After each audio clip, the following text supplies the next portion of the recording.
Guys good morning तपाईलाई आकाश भ्लगमा तपाईलाई welcome छ। विशेष चाहिँ म आज मेरो घर जुम्ला आएको छु। मेरो घर चाहिँ यही हो गाइज, हेर्दिनु। विशेष मेरो गाउँतिरको चाहिँ यो थोरो मिनी भ्लग हो है, हेर्दिनु होला, सबैले माया गरिदिनु होला। रमाइलो भइरा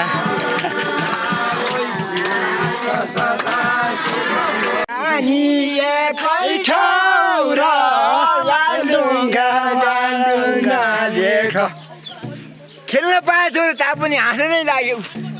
खेल्न पाया छोरा तापनि हाँस्न लाग्यो। खेल्न पाया छोरा नातिपन हाँस्न लाग्यो।